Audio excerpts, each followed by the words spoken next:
नागपुर शहर में रहने वाली अंजना और नकुल एक प्राइवेट कंपनी में नौकरी करते थे, जहां दोनों को प्यार हुआ और सबकी रजामंदी से दोनों ने शादी कर ली। सुमित्रा अपनी इकलौती बहू के आने से बहुत खुश थी।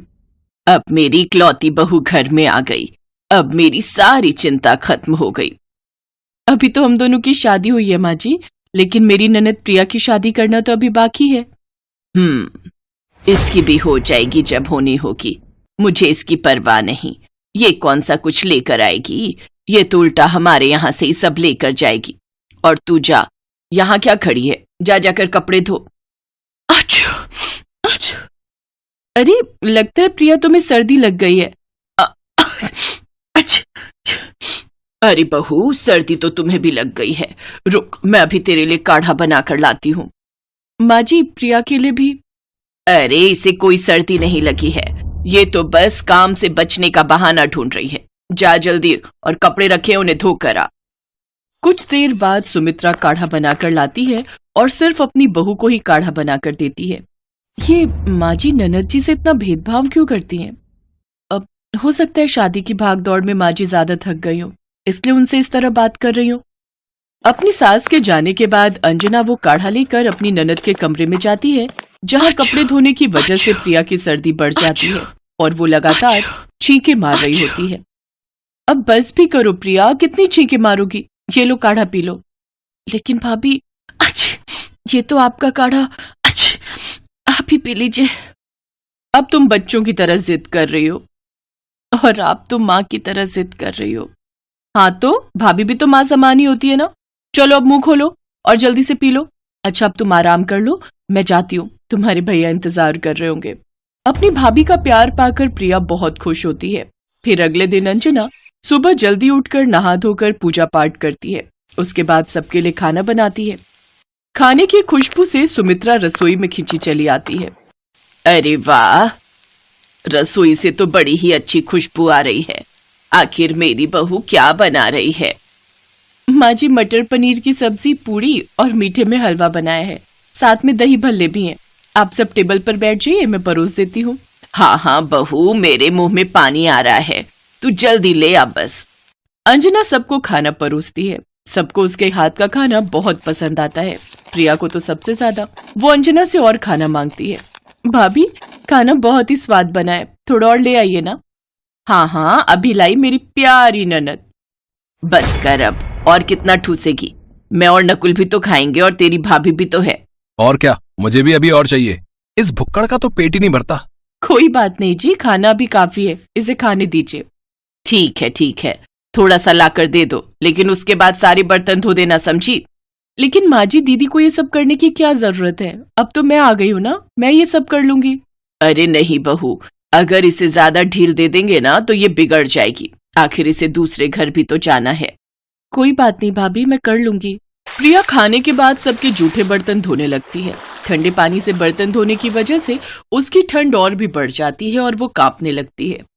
वो अपनी माँ से हीटर तापने की बात कहती है तो वो उसे डांटते हुए कहती है, चल जा यहाँ से, कोई हीटर नहीं मिलेगा, चुपचाप से मेरे लिए चाय बना कर ले आ। काम करते करते अपने हाथ गर्म हो जाएंगे, बड़ी आई हीटर सेकने वाली। माँ कम से कम अब तो मुझसे प्यार से बात कर लिया करो, भाभी के सामने भी आप मुझे खरी खोटी सुनाती रहती हो। कब से मैं आपके प्यार के लिए तरस रही हूँ, मैं आपकी हर बात मानती हूँ, फिर भी आप मुझे डांटती रहती हो। तू प्यार पाने लायक नहीं है, समझी? ऐसे ही समय बीतता है। एक रोज प्रिया अपनी माँ से नया सूट दिलवाने की बात कहती है, लेकिन उसकी माँ उसे डांटते हुए मना कर देती है। फिर अंजना बाजार से उसके लिए सूट लेकर आती है और उसे देते हुए कहती है, ये लो दीदी, आप ये सूट रख लो, मैंने एक बार भी नहीं पहना और मुझे आ भी नहीं रहा है, इसलिए आप इसे बना लो। थैंक यू भाभी, आप बहुत ही अच्छी हो। प्रिया जिस प्यार की उम्मीद अपनी माँ से करती थी वो उसे उसकी भाभी ने दिया। उसकी भाभी कभी उसे खाने की चीज देती तो कभी उसके लिए नए कपड़े या सैंडल लाकर दे देती। सुमित्रा इन सब के लिए काफी रोक टोक भी करती, लेकिन अंजना अपनी सास की नहीं सुनती और अपनी ननद का पूरा ख्याल रखती। ऐसे ही एक रोज जब वो एक शादी में गए थे तो रोहन नाम के एक लड़के की नजर प्रिया पर पड़ती है और वो उसे पसंद करने लगता है। प्रिया को भी वो पसंद आ जाता है। कुछ ही दिनों में दोनों को एक दूसरे से प्यार हो जाता है। और एक रोज प्रिया उससे मिलने पार्क में जाती है। रोहन, रोहन मुझे इस घर से ले जाओ। माँ मुझे बिल्कुल भी प्यार नहीं करती और ना ही भाई। सिर्फ एक भाभी है जो मुझे समझती है, मुझसे प्यार करती है। मुझे ब्याह कर ले जाओ रोहन, नहीं तो माँ किसी से भी मेरी शादी करवा देगी। मैं बात तो कर लूं, लेकिन क्या तुम्हारी माँ इसके लिए मानेगी? और किसी का तो नहीं पता, लेकिन भाभी मुझे जरूर समझेंगी। प्रिया की भाभी उन दोनों को एक साथ देख लेती है और उनकी सारी बातें सुन लेती है। मैं तुम दोनों की बात जरूर माँ जी से करूंगी, और प्यार करना कोई बुरी बात थोड़ी ना है। वैसे तुम मेरी ननद जी को खुश तो रखोगे ना? हाँ भाभी, जो प्यार आप उसे उस घर में आप देती हो वही मैं भी इसे देना चाहता हूँ। मैं इसे कभी दुख नहीं पहुंचाऊंगा और इसे हमेशा खुश रखूंगा। हाँ भाभी, रोहन बहुत अच्छे हैं और मुझसे बहुत प्यार भी करते हैं। ठीक है, तो तुम दोनों की शादी करवाने की जिम्मेदारी अब मेरी। घर आकर दोनों ननद भाभी रसोई में काम कर रही थी कि तभी सुमित्रा जोर से चिल्लाते हुए प्रिया को बुलाती है, जिससे डर कर बर्तन उसके हाथ से गिर जाते हैं। वो बाहर आती है। कमबख्त कहीं की, आखिर गुल खिला ही दिए ना तूने, इसीलिए मैं इसे बांध कर रखती थी। बता कमबख्त, तूने आखिर ऐसा क्यों किया? हमारी इज्जत मिट्टी में मिला ही दी ना। आखिर दिखाई दिया ना इसने अपने खून का असर। लेकिन माँ जी हुआ क्या? कमला मिली थी, उसने बताया मुझे कि इसका रोहन नाम के किसी लड़के के साथ चक्कर चल रहा है। इसलिए मैं इसे प्यार नहीं करती, क्योंकि ये सौतेली है, जैसे इसकी माँ का चक्कर चला था ना मेरे पति से। खुद तो वो मर गई, लेकिन इसे छोड़ गई हमारी छाती पर मूंग दलने के लिए। क्या? सौतेली? लेकिन माँ जी अगर ये किसी से प्यार करती है तो इसमें गलत ही क्या है? हमारी भी तो लव मैरिज हुई है, और वैसे भी दीदी ने हमेशा आपसे माँ का प्यार मांगा, लेकिन आपने कभी नहीं दिया। लेकिन अब मैं इनकी माँ हूं और मैं इनका कन्यादान करूंगी। बहू, अब तो मेरे खिलाफ जा रही है। तो गुस्सा थूक दीजिए ना माँ जी, सौतेली ही सही, लेकिन आखिर है तो आपकी बेटी ही ना। अंजना बिल्कुल सही कह रही है माँ, मैं भी इससे नफरत करता रहा, लेकिन हमारी प्रिया इतनी भी बुरी नहीं है। उन सब की बातों से सुमित्रा को अपनी गलती का एहसास हो जाता है। फिर वो खुशी खुशी प्रिया की शादी रोहन से करवा देती है। अब सुमित्रा भी प्रिया को माँ का प्यार देती है, साथ ही उसकी भाभी भी उसके लिए बहुत खुश थी। ये कहानी है यशोदा और भुवन की। भुवन यशोदा का देवर है। वो उसे भाभी माँ पुकारता है। वो है भी तो उसकी माँ की तरह। यशोदा की शादी अतुल से हुई थी। जब वो शादी करके इस घर में आई तो भुवन उस समय सिर्फ 7 साल का था।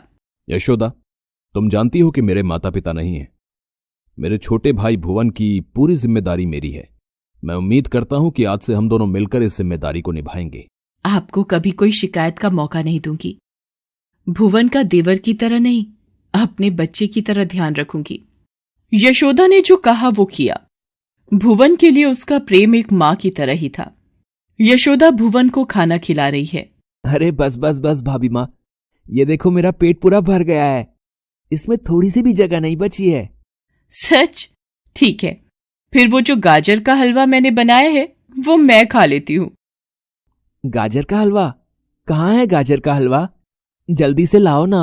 अरे, तुमने तो कहा कि पेट में जगह नहीं है, अब हलवा किस पेट में खाओगे?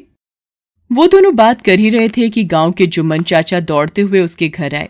यशोदा, बेटी यशोदा, जल्दी खेत पर चलो। क्या हुआ जुम्मन चाचा? अनर्थ हो गया बेटी, अनर्थ। अतुल को किसी जहरीले सांप ने काट लिया है, उसकी हालत ठीक नहीं है। यशोदा और भुवन जब तक अतुल के पास पहुंचे उसका शरीर तो वहीं था, लेकिन उसकी आत्मा एक लंबे सफर पर निकल गई थी। यशोदा का रो रो कर बुरा हाल था। अपने बड़े भाई की लाश देखकर भुवन की आंखों से भी आंसू रुकने का नाम नहीं ले रहे थे।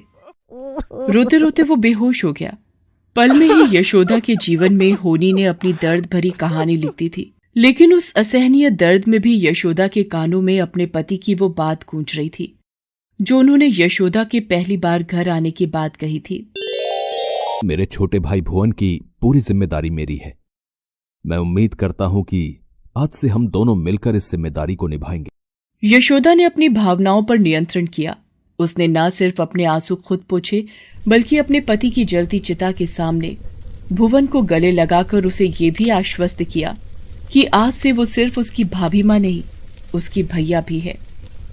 यशोदा के जीवन का सबसे बड़ा लक्ष्य था अपने देवर को उसके पांव पर खड़ा करना। उसे हर वो खुशी देना जो उसके भैया देना चाहते थे। एक दिन जब वो हमेशा की तरह खेत पर जाने के लिए निकल रही थी तो उसने देखा कि भुवन भी बैलों के पास खड़ा है। अरे, तू यहाँ क्या कर रहा है? आज स्कूल नहीं जाना क्या? नहीं भाभी माँ। अरे क्यों? तेरी तबीयत तो ठीक है ना?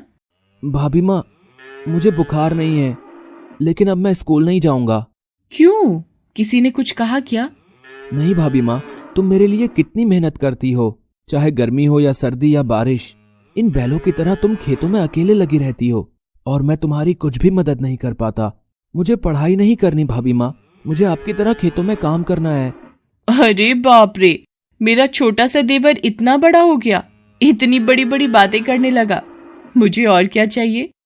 लेकिन अभी तुम्हें पढ़ना है, खूब पढ़ना है, बहुत बड़ा आदमी बनना है। तुम्हारी भाभी माँ को तुम्हारी यही मदद चाहिए। बोलो, करोगे ऐसे मेरी मदद? भुवन अपनी भाभी माँ की बात नहीं टाल सकता था। उसने वादा किया कि वो अब खूब पढ़ेगा और अपनी भाभी माँ का नाम रोशन करेगा। इस बीच यशोदा के साथ एक और घटना घटी। यशोदा जवानी में ही विधवा हो गई थी। वो दिखने में बहुत सुंदर थी। इस कारण गांव का साहूकार उस पर बुरी नजर रखता था। वो उसे आए दिन परेशान किया करता था। एक दिन शाम को जब यशोदा खेत से लौट रही थी तभी उस साहूकार ने उसका रास्ता रोक लिया। अरे क्यों अपनी जवानी इन खेतों में बिता रही हो यशोदा? एक बार मुझे खुश कर दे, रानी बनाकर रखूंगा तुझे, रानी। हाँ। तू फिर आ गया? बड़ा ही बेशर्म है।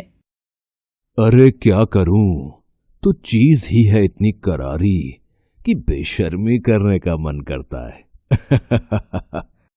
तू हटता है कि नहीं आगे से? इतना जुल्म मत करो यशोदा अपने प्रेमियों पर। सबके नसीब में नहीं होता इतना प्यार। कहां तो स्वर्गवासी अतुल के भाई भुवन के लिए अपना जीवन बर्बाद कर रही है। देख, फिर से कह रहा हूं, जवानी को बर्बाद मत कर, इसका उपयोग कर, फिर देख क्या नहीं होगा तेरे कदमों में। ये कहकर साहूकार उससे जबरदस्ती करने की कोशिश करने लगा। गुस्से में यशोदा ने अपने साथ रखे हंसिये को निकाला और उसके गले पर लगा दिया। देख, एक ही झटके में तेरी मुंडी नीचे जमीन पर तड़पती हुई दिखेगी, इसलिए भलाई इसी में है कि यहां से इतनी दूर भाग जा जहां मेरी नजर तुझ पर ना पड़े, क्योंकि अगली बार अगर तू मुझे दिख गया तो तू जिंदा नहीं रहेगा। साहूकार वहां से न सिर्फ अपनी जान बचाकर भागा बल्कि उसने गांव ही छोड़ दिया। दूसरी ओर साहूकार की ये सारी बदतमीजी भुवन के एक दोस्त देवेश ने देख ली थी। वो भागा भागा भुवन के पास गया और उसे सारी बात बताई। भुवन की आंखों में आंसू आ गए। अपनी भाभी मां के प्रति उसके दिल में और भी प्यार बढ़ गया। समय धीरे धीरे करके बीतने लगा। यशोदा के बालों में अब सफेदी आ गई थी। भुवन की पढ़ाई पूरी हो गई थी। उसे शहर में अच्छी सी नौकरी भी मिल गई थी। फिर यशोदा ने एक अच्छी लड़की देखकर भुवन की शादी कर दी। भुवन अपनी पत्नी प्रेरणा से हमेशा अपनी भाभी मां की बातें करता और उनकी खूब तारीफ करता। शादी के कुछ दिनों बाद की बात है। भुवन और प्रेरणा बातें कर रहे हैं। भुवन, गांव में तुम्हारी इतनी जमीन है, फिर भी हमें यहाँ शहर में किराए पर रहना होता है। क्यों ना गांव की जमीन बेचकर यहाँ फ्लैट में रहा जाए? वो मेरी जमीन नहीं है, भाभी माँ की है। उन्हीं ने उसे संभाला है। भाभी माँ, भाभी माँ, भाभी माँ, जब देखो उन्हीं के नाम की माला जपते रहते हो। अरे वो तुम्हारे पुरखों की जमीन है जिस पर तुम्हारी भाभी माँ कुंडली मारकर बैठी है। ये नहीं दिखता तुम्हें? ये तुम क्या कह रही हो? यकीन नहीं हो रहा है ना? ठीक है, तुम अपना हिस्सा भाभी माँ से मांग कर देखो। तुम्हारी भाभी माँ की असलियत तुरंत तुम्हारे सामने आ जाएगी। छुट्टियों में भुवन अपनी पत्नी प्रेरणा के साथ गांव आया और उसने अपनी भाभी माँ से इस बारे में बात की। अरे, सब तो तेरा ही है, इसमें हिस्से की क्या बात? वो क्या वो लगा रखा है? खुल के क्यों नहीं बोलते? देखिए भाभी, मुझे घुमा फिरा कर बात करने की आदत नहीं है।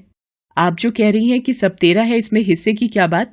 इसी से पता चल रहा है कि आपके मन में चोर है।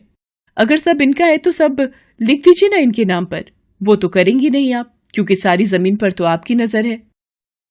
तुझे भी ऐसा ही लगता है क्या भुवन? भाभी माँ की बात का भुवन कोई जवाब नहीं देता है। कभी कभी खामोशी भी एक तरह का जवाब ही होती है। भाभी माँ को जवाब मिल गया था। उसने उसी दिन सारी जमीन भुवन के नाम कर दी। उस रात वो उस घर को छोड़कर जाने का सोच ही रही थी कि उसे भुवन के चीखने की आवाज सुनाई दी। वो भागी भागी भुवन के कमरे में गई तो देखा कि एक मजबूत सी कदकाठी का आदमी उसका गला दबा रहा है।